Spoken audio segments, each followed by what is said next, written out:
we're at a live rodeo. It's going to be truthful. It's going to be honest. It's going to be exciting. You got to trust that the world around you is going to be as interesting as whatever, line of description that I had written. And usually either things turned out perfect and I was like, oh my God, that's exactly the beat. Or it was completely opposite, but way better than whatever I wrote. And guess what? I can still take credit for it.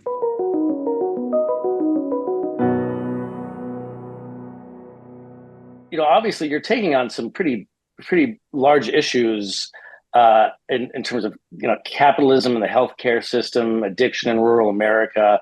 But I'm curious if from the get-go were these issues that you wanted to tackle, Jake, or was it more that you backed into those with the story and characters? I mean, honestly, kind of a bit of both. I mean, most of those issues were present in some way or another in the very first script, but as the movie developed, I developed, the characters developed, as I met the actors as they came on board, their personal experiences started to lead me into deeper into some directions or away from some directions. And so really just it evolved over time. Uh-huh.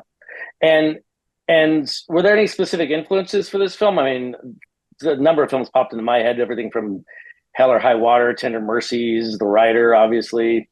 But what were there specific influences that you were looking to? I mean, for me, it was, I grew up in Texas, around these communities, but I grew up playing football.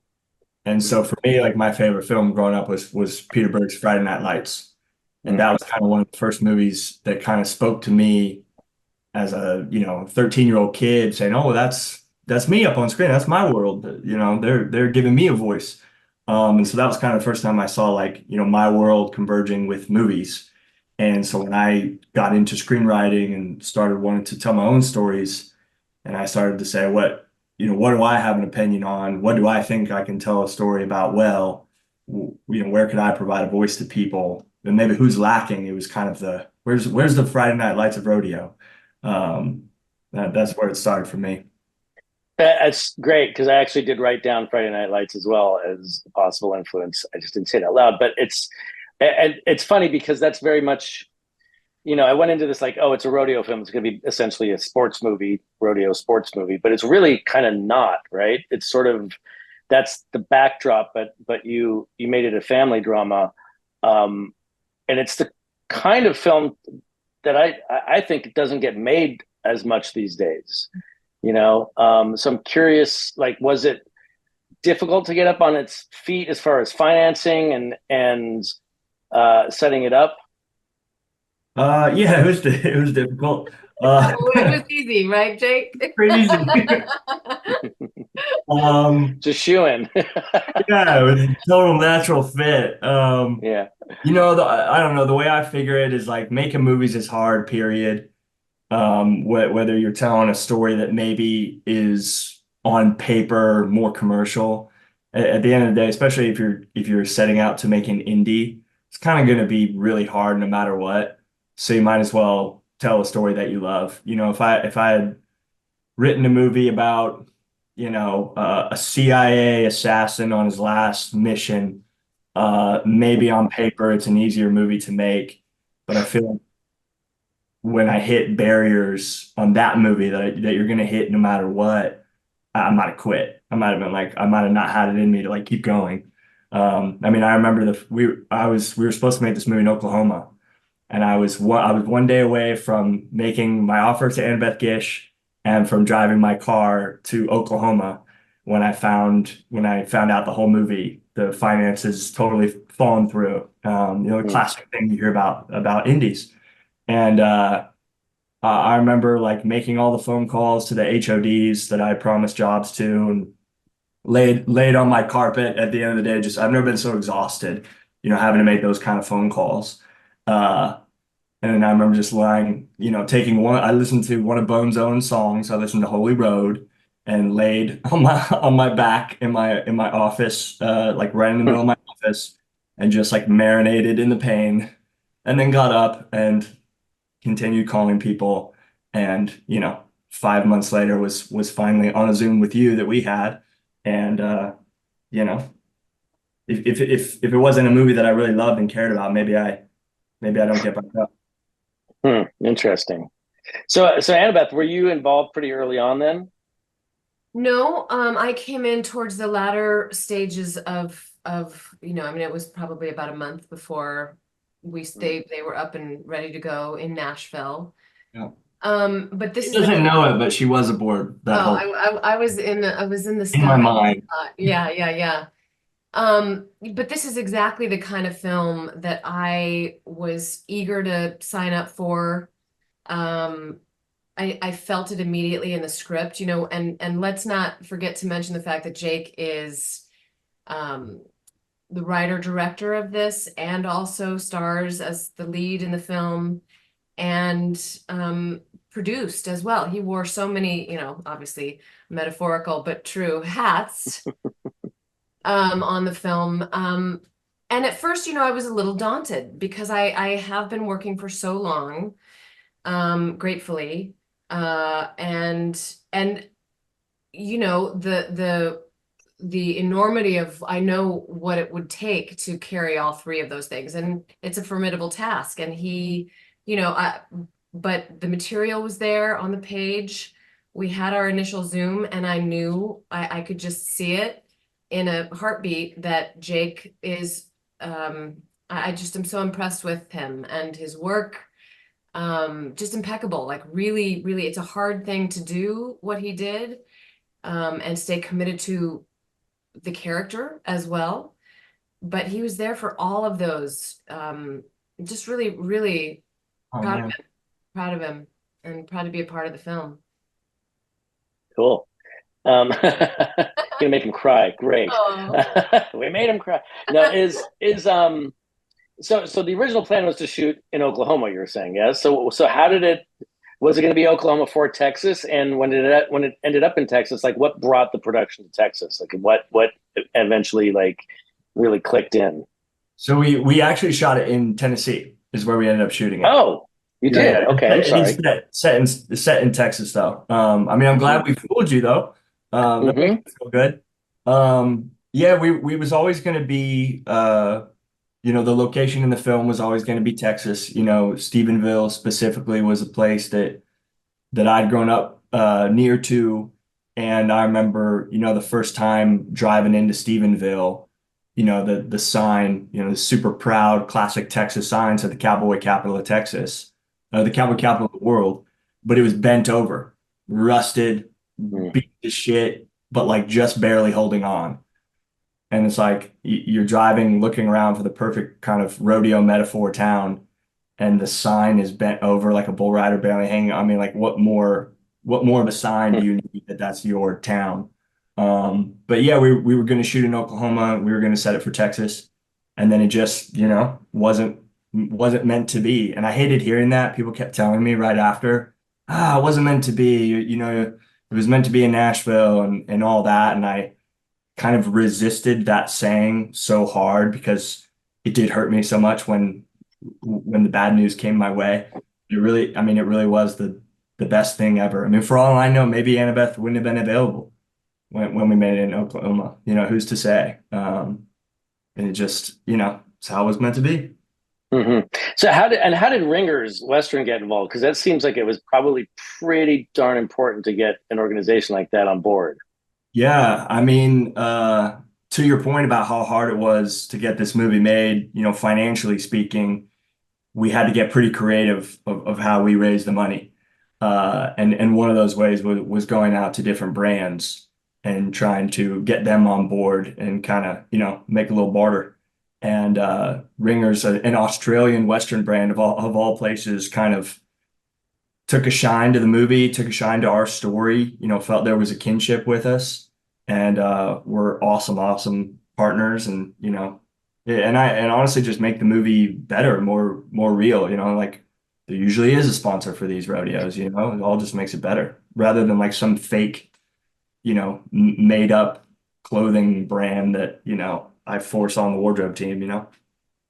Right. And the rodeos themselves, you were shooting at actual events. Obviously, you didn't cast and fill those those events with your extras yourself. So was that just you getting on the phone calling people, just pounding the pavement, or how did one thing lead to another? Yeah, I was basically pounding the pavement, trying to find a rodeo that would take us. Um, I just really believed I really didn't want to bring sand to the beach. I wanted to go live in a rodeo world, not try and jam a rodeo into our movie world. And quite frankly, it was cheaper. Like you said, I can't afford 5,000 extras, but maybe if I can involve a rodeo in our story, like a specific rodeo, the way we did with Lone Star Rodeo Company, um, they kind of do my job for me.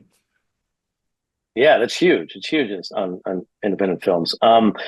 So the cinematography was and the design were really excellent. I thought it all really felt very authentic and beautiful. Can you talk about your team, your cinematographer, your design team? Tell us Yeah, who they are. I would be curious to see like Annabeth's response from the Mm, side about working with our camera mm. team, Sure. specific team, but Well, absolutely. I mean, I'll go first, and then you can. yeah. It was a huge component for the film, and I think it's what makes it so authentic and so rich and gritty and dirty in that appropriate Western way. Keith Lehman, our cinematographer, was just he was a scene partner, in so many ways. He was committed, he was there with his lens, and just, the beautiful sunlight flares and everything. It's just masterful, I think, it's masterful in the way that guerrilla filmmaking can be Yeah.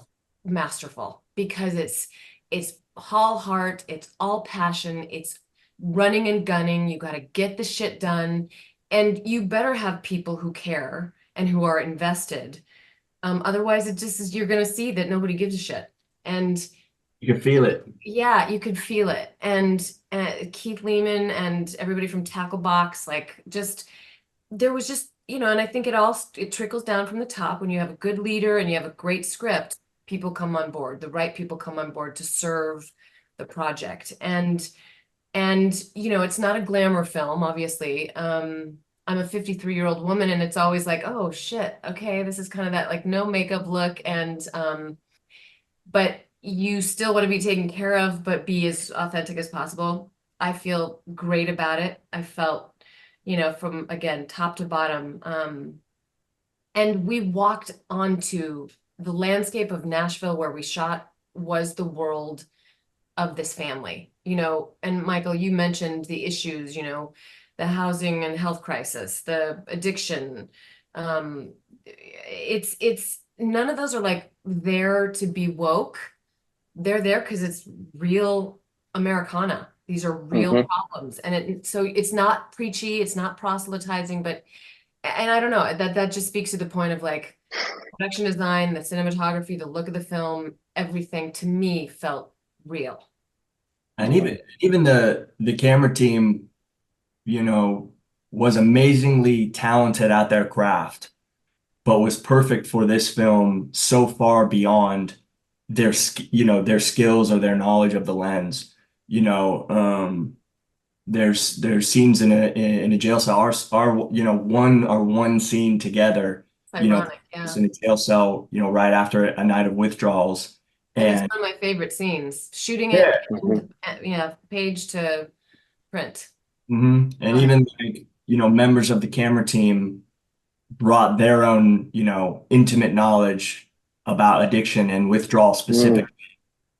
And were with me. We had one of the camera team members stand in the room with me when we were doing the kind of withdrawal scene and basically talking me through what it was like for him a night of going through withdrawals in jail.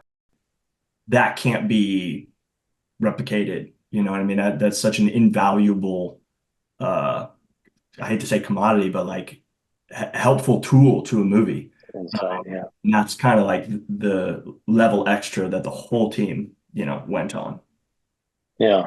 And the authenticity, I mean, down to like the houses, the interiors, they all felt super real. You can often see, especially well, I don't even say whether it's low budget or high budget, there are times where you're just like, this does not feel lived in. It feels decorated, right? So Sometimes the it more felt, budget, the less real it feels. Hmm. yeah, sometimes, yeah, it can.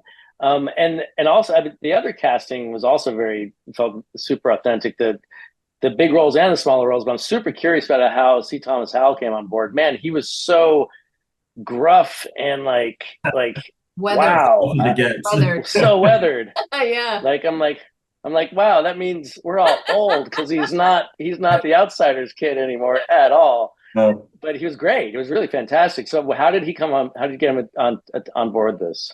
Yeah, he was a guy who I had met uh in casting of my last film that I did with my brother called No Man's Land, and we had gotten to meet him. And it was through that I learned that, he was a real cowboy. Grew up bull riding, winning buckles and riding like real bulls at age 12. I mean, when you really contextualize that, his dad was the stunt rider on Urban Cowboy and maybe the stunt coordinator on that movie, I think. So I mean, he is lives and breathes it. And so knowing that he had that authentic touch that he was going to bring, on and off screen was immeasurable, particularly because I knew we were going to shoot at the live rodeos, which those two characters, have a lot to do at, particularly even more than Chitami, 4J is, he's in all those rodeo scenes with me, and we shot it at a live rodeo. So like there was no time for like blocking or like, practicing climbing up and down the chutes. Like you just have to know it and do it. So that was super, super important. And then, as much as it's great to give, C. Thomas love for the authenticity that he brings. I mean, he's a legit, wildly experienced, wildly talented actor. I mean, the whole reason I cast him wasn't even the cowboy stuff. He did an arc on season 1 of Animal Kingdom when he Mm-hmm. just took my breath away playing this Navy guy who kind of gets won over, or gets screwed over by the boys, by the family. And he played this, incredibly proud, Marine type guy. But when he gets beaten, you just see the humiliation and pain that he wears, coming from this masculine man. I was like, man, that's John Hawkins. Like that's great that he really knows how to rope and all that stuff. But at the end of the day, you need some badass actors too. Mm-hmm. Some serious sensitivity. I mean, it's a very uh, uh, multi-layered role, and so is Annabeth. So that it was. I did find it fascinating that you chose to make her sheriff, and so a member of the family. Was that always part of your script, or did that change along the way? That was always part of it. I Mm, think it's always really interesting for me in a movie about 3 generations of bull riders, who's the woman that's leading that family, and how much of a cowboy must she be? mhm, And to try and find an actor, I think anytime with where you're playing a very specific profession, it's hard. But to find an actress who is ready to wear that cowboy hat and play a sheriff, but not just be a sheriff, to be a mother and a wife all at the same time. You know what I mean? And that brings a lot of subtlety. Hmm. Uh, Hmm. in walks Annabeth G. yeah, Annabeth, can you speak about how you came to this character, like especially with those kind of dueling, Yeah. you know, personalities within her? She's definitely not a traditional wife, right? She wears the pants in the family, especially with when we meet her at the point with her husband and their marriage is in crisis. Their youngest daughter has cancer, and one of their sons is just getting out of prison, right? Like, so it's a pretty rough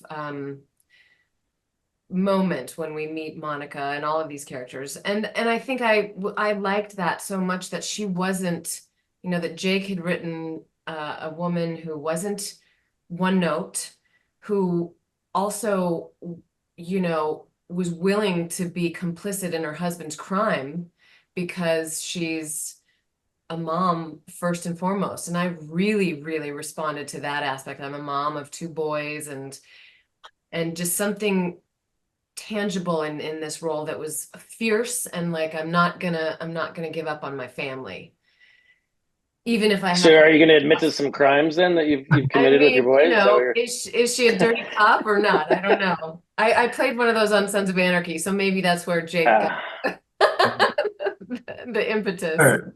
Did not hurt. Right. Well, was there ever a version where she ends up shooting the cop in his back? No, Did you think of going there? of course.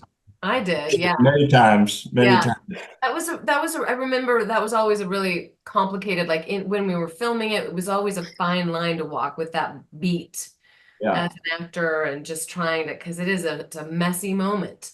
yeah. But I like the fact that we don't make it unmessy.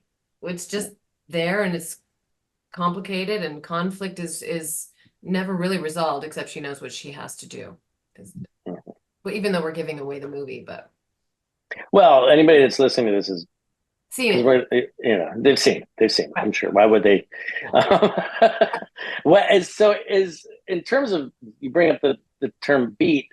I thought the editing was so well done. The whole film was so well paced, and the tone was really nice. Like it could have been just a straightforward, drama, but there was some real lyric sense to it and some nice quiet moments that you don't get a lot in movies these days, like just letting things sit for a bit. And choice of even the first opening shot that you begin with was really really a beauty.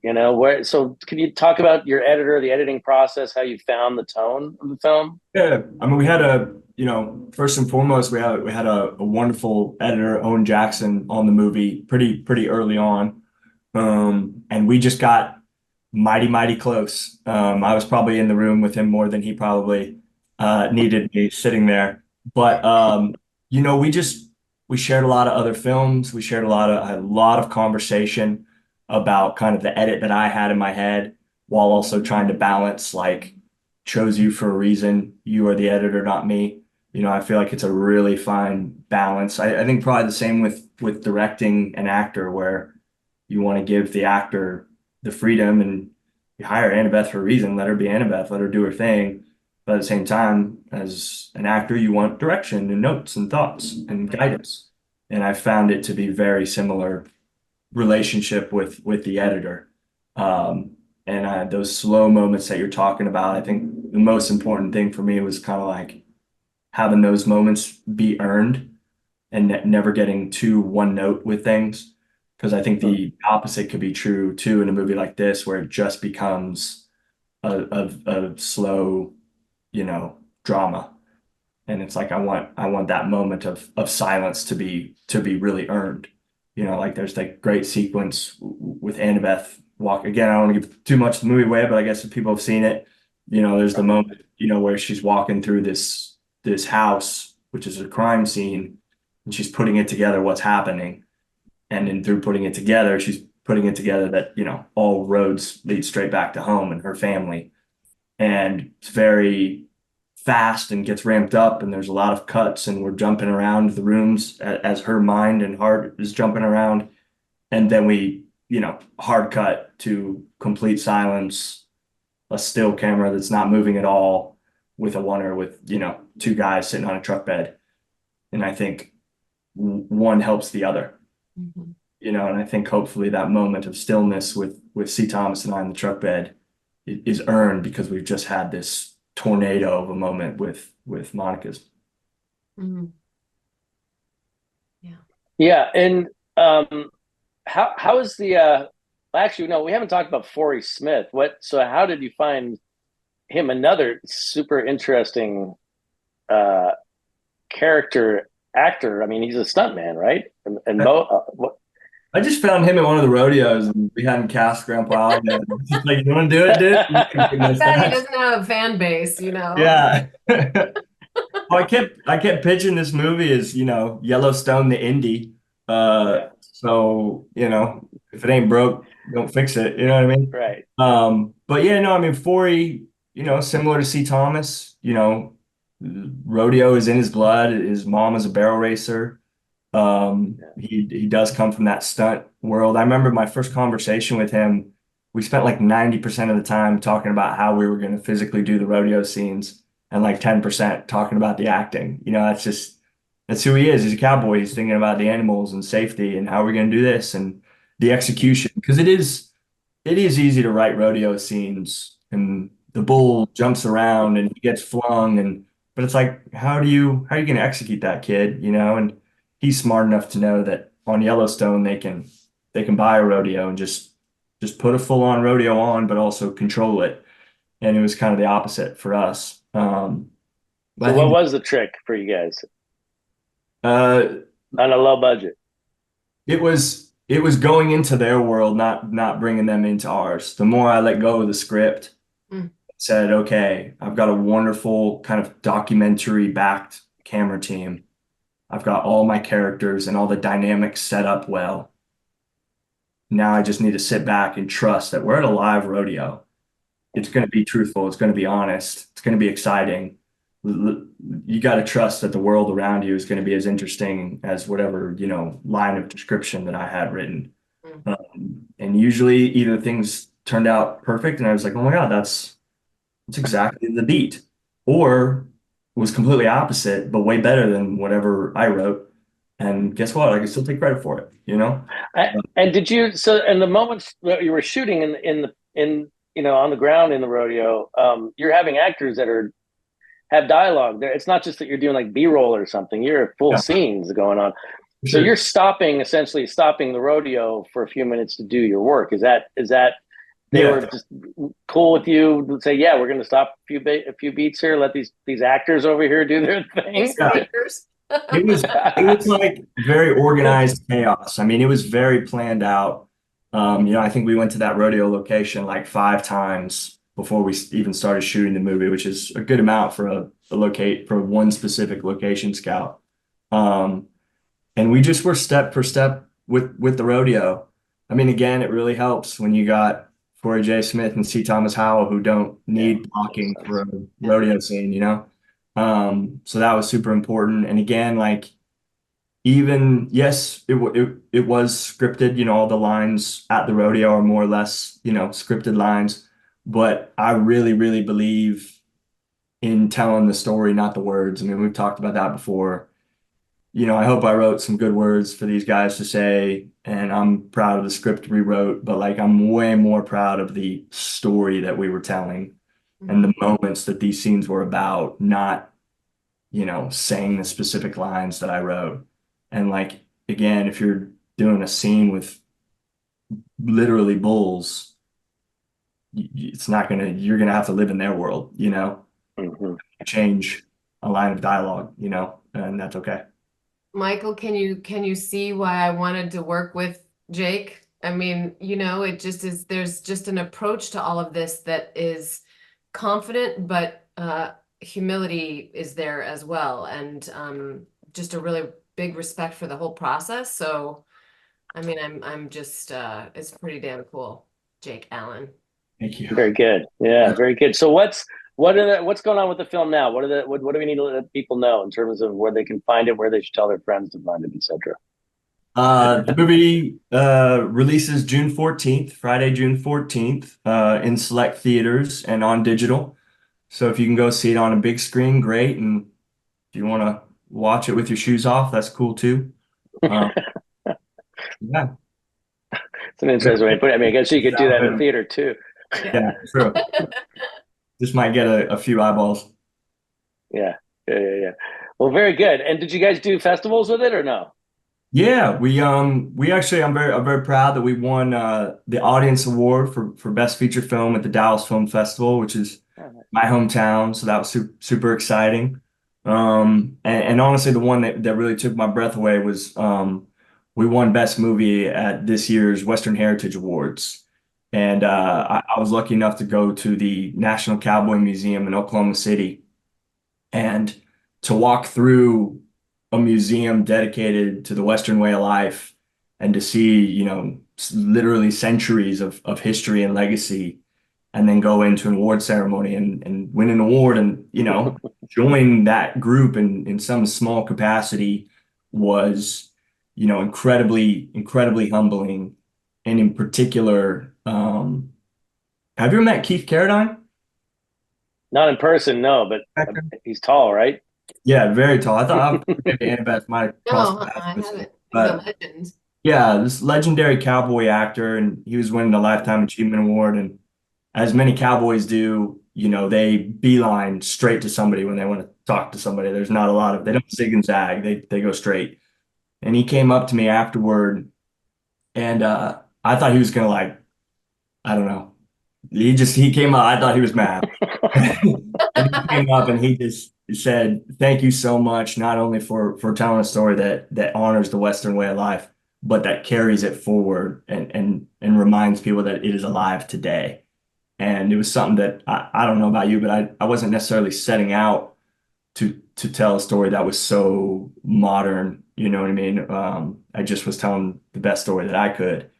And to be in that room of a bunch of people honoring kind of the history of the cowboy, for them to really recognize that we were telling a story, like you said, about addiction and about very modern things while still honoring kind of this old way, was something that really struck home for me. Another cowboy came up to me after the screening, full cowboy hat, big old belt buckle, starched jeans, cowboy head to toe. And he came up to me and he was like, "Man, that movie really hit home. I want to talk to you." And I figured he was like a bull rider or something. And he dug in his pocket and he pulled out a 2-year sobriety chip.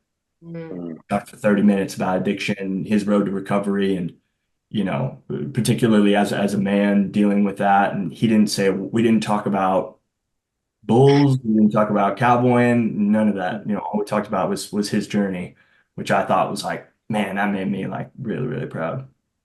Good. Yeah, it's a testament to a movie that's working on a bunch of different levels. So yeah, that's great. Congratulations. I think that's it. I think that's all we have time for. We could go on and on, but thank you so much for this, and congrats again on the film. I hope everybody goes out and checks it out if you haven't already. Just ignore some of the spoilers that we already said. Not too bad. But Yeah. all right. Well, thanks so much, guys. Yeah, thank you. Best of luck with your next endeavors. Take care. Thank you, Annabeth. Thanks to the SAG-AFTRA Foundation. Yes, thank you.